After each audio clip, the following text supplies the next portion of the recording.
In the summer of 2001, 17-year-old jockey Ethan Cole shocked the racing world with an unexpected victory at Belmont Park. Hours after the celebration, after the cheers and camera flashes had faded, Ethan walked back toward the locker room and vanished. For 3 long years his family waited, searching, hoping.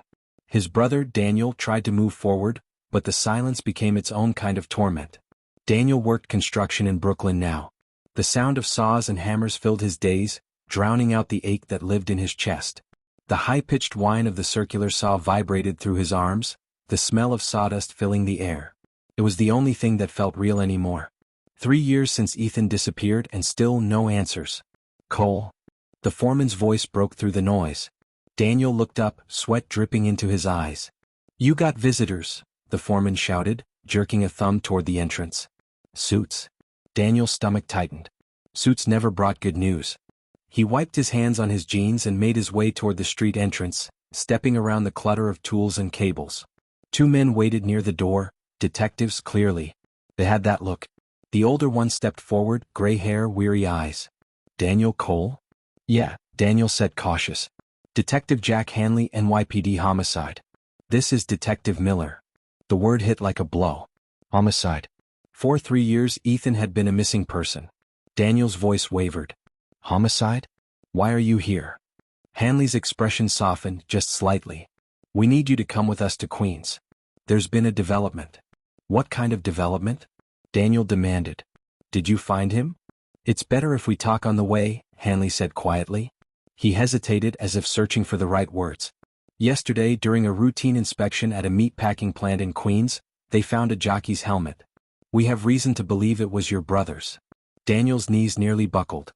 A jockey's helmet, inside a slaughterhouse. The thought was nauseating. He braced himself against a stack of drywall, trying to breathe. The world blurred. "Let's go," he whispered. The drive to Queens felt endless. Daniel sat in silence, watching the city pass in a haze of gray concrete and traffic lights. Hanley spoke about building inspections, about condemned facilities and sanitation violations, but Daniel barely heard him.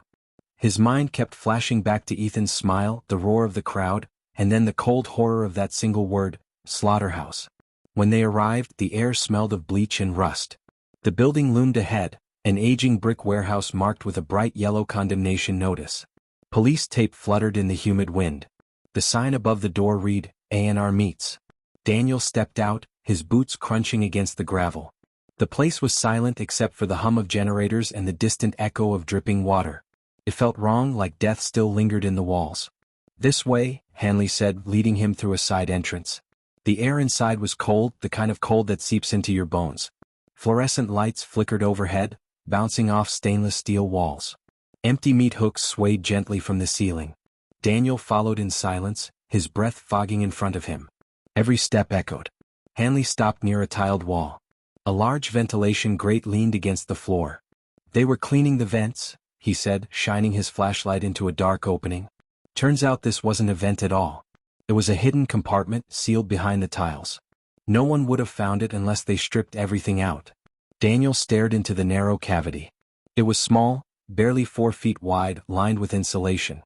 Inside lay a black evidence bag and something else, faintly visible under the beam of light. A velvet helmet, its surface dull and worn. The air left Daniel's lungs. "That's his," he whispered. Later, at the medical examiner's office, the world felt muted, sterile. The hum of refrigeration units filled the silence. A clear evidence bag sat on a steel table, containing that same helmet. Black velvet, worn at the edges, a small tear near the lining. Daniel reached out, fingertips trembling. "He used to wear this every race," he murmured. "We found initials stitched inside," Hanley said quietly. "EC." Daniel nodded, voice breaking. "It's his." The detective hesitated, then continued. "The dental records came back this morning. The remains we found in that chamber, they're your brother's." For a moment, there was nothing but the sound of Daniel's breathing. Then the reality hit. Ethan wasn't missing anymore. He was dead. Murdered. Hidden like trash in the walls of a slaughterhouse. Daniel turned away, tears burning behind his eyes. Grief gave way to something colder, heavier. Rage. "Who did this?" he asked. Hanley's answer was soft but firm. "We don't know yet. But we're reopening the investigation." Daniel stared down at the helmet, his brother's last trace. Good, he said. Because I'm not stopping until we find them. That night, back in his small apartment, the city lights outside his window seemed distant and hollow. He stared at an old photo on the mantel, Ethan standing beside his horse, smiling, a ribbon draped across his chest. The image felt like a memory from another life. For 3 years Daniel had lived in silence. Now he had something new, truth, grief, and a reason to fight. The hunt had begun. The morning after the discovery, Daniel didn't go to work. He found himself standing outside the 109th precinct, the city already awake around him, sirens echoing somewhere far off. The world kept moving but his had stopped. He stepped inside and found Detective Hanley at his desk, surrounded by folders and half-empty coffee cups. Hanley looked up. Didn't expect to see you so soon, Cole. Daniel sat down across from him. I'm not here for sympathy, he said quietly. I'm here to help. You've been chasing ghosts for 3 years. I know the track. I know the people. You don't. Hanley leaned back, studying him. This isn't a movie, Daniel. It's an active homicide investigation. You can't just walk in and join up. I'm not asking for a badge, Daniel said. I just want the truth. If whoever did this thinks they got away with it, they're wrong. The detective's eyes softened slightly. He had seen that look before, a mix of grief and obsession. All right, Hanley said at last. I can't deputize you, but I can keep you in the loop. And if you can get people at the track to talk, that might help. But one rule, you cross a line, you're out. Understood. Understood. Hanley opened a file, sliding a few photos across the desk. This is the slaughterhouse. NR Meats. On paper it's owned by a company called Hudson Distribution. Dig a little deeper and it's shell corporations all the way down. Someone went to a lot of trouble to hide who's really behind it. Any leads? Daniel asked. Hanley rubbed his temples. Not yet. But whoever ran that place was tied to organized operations. We're looking at mob involvement. Probably gambling. It's not random. Your brother didn't just get unlucky. Daniel sat back, the words sinking in. Gambling. The racetrack. Suddenly the victory that once felt so pure seemed tainted. You think the race was fixed? Hanley didn't answer directly. We're checking every angle. Follow the money, follow the motive. That's how we find who killed him. Daniel left the precinct with his mind racing. The track was dirty, someone there had to know. He returned home, pulled a dusty box from his closet, Ethan's things. Racing programs, notes, photographs. He sifted through them looking for something, anything. One photo caught his eye, Ethan smiling beside his horse, sunlight gleaming off the winner's ribbon. Behind him stood his trainer, Mark Doyle, eyes half hidden under the brim of his cap. Ethan had trusted him like family. If anyone knew what had really happened that day, it was Mark. Daniel drove to Belmont Park that afternoon. The track looked the same, yet everything felt different. The laughter of bettors, the shouts of trainers, the smell of hay and cigarettes. It was a world still spinning while his had stopped. People recognized him and the whispers started. He approached a stable where an old groom was brushing down a horse. Hey Carl, Daniel said. You worked with my brother. Carl froze, eyes darting nervously. Yeah, long time ago. Sorry about what happened. You hear about what they found? Daniel asked. Carl nodded, his voice low. Everyone has. People are scared, Danny. Real scared. Scared of what? Carl shook his head quickly. You don't want to know. Just let it go. But Daniel wasn't letting anything go. He found out Mark Doyle wasn't training anymore. After Ethan's disappearance, he'd lost his license, fallen into drinking, and vanished upstate. The guilt had eaten him alive. That night, Daniel called Hanley. I found something. Ethan's old trainer, he's in Saratoga now. If he knows anything, he's the key. Hanley sighed. All right, but take it easy. If this connects to organized crime, you're walking into a storm. Let me set it up. I don't have time for red tape, Daniel said. Every day we wait, people get quieter. Daniel. But the line had already gone dead. The next morning, Daniel packed a small bag and headed north. The drive to Saratoga was long, the highway cutting through forests and mist. He barely noticed the beauty of it. He was chasing a ghost. He found the smaller racetrack on the outskirts of town, weathered, quiet, a shadow of Belmont's grandeur. The smell of manure and hay hung heavy in the air. A stable hand pointed him toward the far barn. Old Doyle works back there, the man said. Doesn't talk much. Inside, Daniel found him. Mark was thinner, gray-faced, his eyes sunken. He looked up from mucking a stall, startled. For a moment, neither spoke.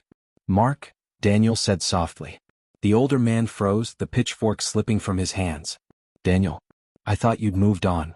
They found him, Daniel said. Mark's face went pale. I heard. He bent to pick up the pitchfork, his hands shaking. Terrible thing. I think you know more than you told the police, Daniel pressed. Ethan trusted you. What was he scared of that day? Mark shook his head quickly. He wasn't scared. He was just tired. Don't lie to me, Daniel said. You saw something. You knew something. Mark turned away. You don't understand what you're digging into. These people, they don't forgive. They don't forget. You start asking questions, you'll end up the same way he did. Daniel stepped closer. They already took him from me. I've got nothing left to lose. Mark's eyes filled with tears. Then you're a damn fool. He pushed past Daniel, stumbling out of the barn. Daniel stood there, the sound of the horses restless in their stalls. The silence pressed down on him. Whatever Mark was hiding, it was big, big enough to terrify a man into disappearing from the only world he'd ever known. As Daniel left the track, the sun was setting, the sky bleeding red over the horizon. Somewhere out there, buried under lies and fear, was the truth. And now nothing, not threats, not fear, was going to stop him from finding it. Mark Doyle didn't sleep that night. The moment Daniel showed up, the past came crashing back. He'd spent 3 years trying to bury it, drowning it in whiskey and silence. But some ghosts don't stay buried. The next day, Mark walked into a diner on the edge of town, the kind of place that smelled like burnt coffee and fried eggs. He ordered black coffee, hands trembling as he stirred it. When he looked up, his blood ran cold. Sitting at the counter was a man he recognized, Vincent Gallo. Gallo wasn't just anyone. He was a fixer, an enforcer for a man everyone in the racing world whispered about but never named. Anthony Russo, the butcher. Gallo didn't say a word. He just turned, met Mark's eyes, and gave a small, knowing smile. That was all it took. Mark understood the message: keep quiet or disappear. He left the diner fast, his heart pounding. But the warning came anyway. When he reached his car, there was something tucked under the wiper, a betting slip. June 2001. Ethan's race.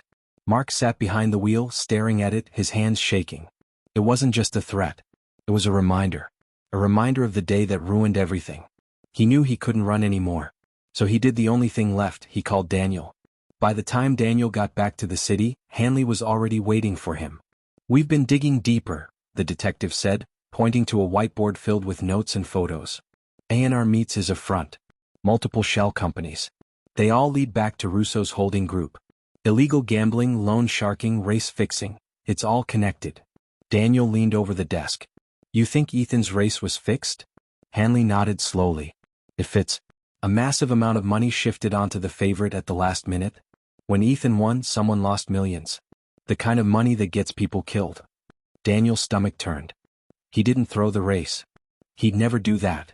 That's what got him killed, Hanley said.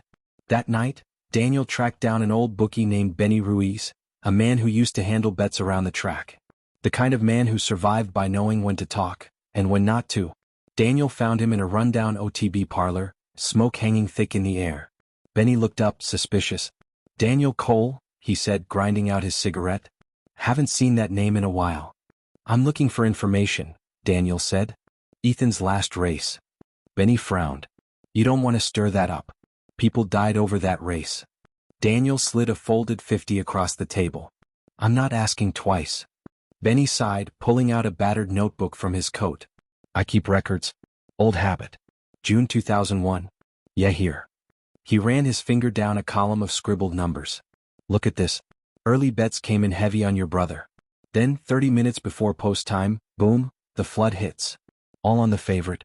Millions. Someone knew something. And when Ethan won? Daniel asked quietly. Let's just say some very dangerous people lost a lot of money, Benny said. And when that happens, someone always pays. Daniel sat back, heart pounding. The picture was becoming clear. Ethan had refused to cheat, and it had cost him his life. Later that night, Hanley called. We've identified a connection, he said. Vincent Gallo. Russo's right hand. We think he was at the track that day. Daniel froze. Gallo's the one who threatened Mark Doyle. Hanley's tone darkened. Then your brother wasn't just a victim. He was a message. The next morning, Daniel drove back to Saratoga. The sun hadn't even risen when he pulled up outside the bar where Mark drank most nights. He found him at the counter, hunched over a half-empty glass. Without a word, Daniel dropped something onto the bar between them, a butcher's hook. Mark's eyes went wide. Where the hell did you get that? They broke into my apartment, Daniel said. Left that on my table. They're watching me now. You think silence is keeping you safe, but it's not. Russo's cleaning house. You're next. Mark stared at the hook, his breath coming fast. For the first time, Daniel saw real fear in his eyes, the kind that doesn't fade. You don't understand, Mark said. They told him to throw the race. Gallo came to the locker room before the start. Offered Ethan money, more than a kid his age could dream of. Daniel's voice trembled. And he said no. Mark nodded. He said he wouldn't cheat. Said he couldn't live with himself if he did. He won that race, and by the time he came back to the locker room he knew. He knew they'd come for him. Mark's hands shook as he spoke. I told him to stay put. I told him to wait for security. But he panicked. He ran. I followed him out back toward the parking lot, and they were waiting. Gallo and another guy. They grabbed him, shoved him into a black sedan. I never saw him again. Daniel closed his eyes, the image stabbing into his mind. His brother fighting, terrified, pulled away under the fluorescent lights of the track. Why didn't you tell the police? He whispered. Mark broke down. I was scared, Danny. They said if I opened my mouth, I'd end up in the same wall he did. Daniel's voice hardened. Not this time. You're coming with me. He brought Mark straight to Hanley. The detective listened in silence as the trainer repeated his confession, every word trembling with guilt. When he was done, Hanley nodded slowly. That's enough to reopen the case officially. We can move on. Gallo. Mark was placed in protective custody. For the first time in 3 years there was movement, real movement. The name Anthony Russo was no longer a rumor whispered in the shadows. It was a target. But as Daniel walked out of the precinct that night, the city lights flickering against the rain-slick streets, he felt no relief. He knew men like Russo didn't get caught easily. They erased problems. And now Daniel had become one. Mark's confession changed everything. Within hours, the NYPD had warrants drafted for Vincent Gallo's arrest. But in a city as big as New York, ghosts like him didn't stay put. By the time the warrants were processed, Gallo was gone. No trace. No sightings. Just silence. Detective Hanley worked day and night, chasing leads through the city's underbelly. Each clue led to another dead end, offshore accounts, burner phones, missing witnesses. Russo's network was airtight, protected by layers of corruption and fear. Weeks passed and Daniel grew restless. Waiting for the system to deliver justice felt like waiting for a miracle. One evening he drove out to the Queens Industrial District, parking across from A&R Meats. The building was still sealed with yellow tape, its windows dark. He sat there staring, lost in thought. That was where Ethan's story ended, but not where it would stay buried. His phone rang. Hanley's voice came through, tense. You need to get somewhere safe. Gallo's been spotted in the city. He knows about Mark's statement. Where's Mark now? Daniel asked. In protective custody, Hanley said. We've got 2 men with him, but Russo's people. A sharp sound cut through the line, shouting, a crash, then static. Hanley? Daniel yelled. Jack. Nothing. He started the engine and drove, weaving through traffic, heading toward the safe house address Hanley had given him earlier. Every red light felt like an eternity. When he arrived, the place was crawling with uniforms. Mark Doyle was gone. The officers told him the truth in clipped sentences. 2 men dressed as maintenance workers had forced their way in. They shot one of the guards and vanished with Mark before backup arrived. It was clean, professional. Russo's signature. Daniel stood there in the rain, staring at the flashing lights, fury boiling in his chest. He knew what this meant. Mark wasn't just a loose end. He was leverage. That night, Hanley met him at a diner, exhaustion etched deep into his face. They'll kill him, Daniel said. You know that. Hanley didn't argue. We'll find him. But you need to stay out of this. If Russo thinks you're still digging. I'm already in it, Daniel interrupted. He made it personal the second he took my brother. Hanley sighed, staring at his coffee. Then we do it smart. I got something. Financials from A&R. There's a pattern in the shipments, deliveries to a warehouse in Brooklyn under a fake name. Could be nothing. Could be everything. Daniel leaned forward. Let's check it out. Hours later, the 2 men arrived at a warehouse near the East River. The air was thick with the smell of oil and metal. They moved quietly, flashlights cutting through the dark. Inside, rows of crates lined the floor. Most were filled with frozen meat, but one stood out, locked, unmarked. Hanley pried it open with a crowbar. Inside, instead of product, were boxes of cash, betting ledgers, and photos of jockeys, trainers, even racing officials. It was proof of a massive operation spanning years. Hanley exhaled. This is it. This is the link. Then a voice came from behind them. You shouldn't have come here. Daniel turned slowly. Vincent Gallo stood in the shadows, gun raised, expression cold. You just don't know when to stop, Gallo said. Daniel's heartbeat thundered in his ears. You killed my brother, he said. Gallo tilted his head. Kid made a choice. Should have taken the money. Hanley stepped forward, hand near his holster. Drop it, Gallo. For a moment, silence. Then movement. A gunshot shattered the air. When the smoke cleared, Gallo was on the ground, clutching his shoulder.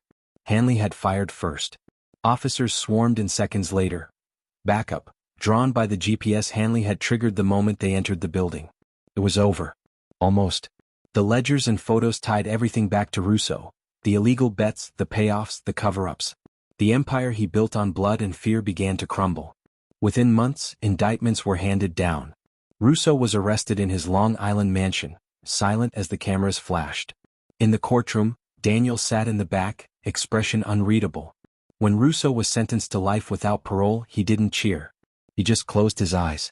Justice didn't bring Ethan back, but it finally gave him peace. After the trial, Daniel visited Belmont Park one last time. The grandstand was quiet, the sun dipping low behind the track. He walked to the edge of the turf where Ethan had once stood victorious.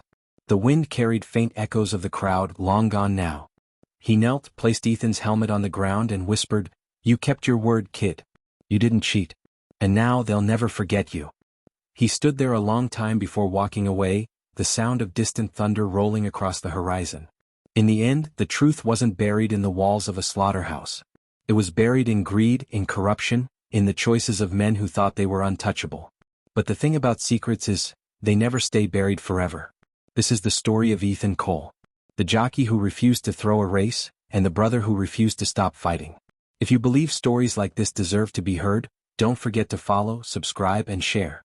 Every voice matters. Every mystery deserves an ending.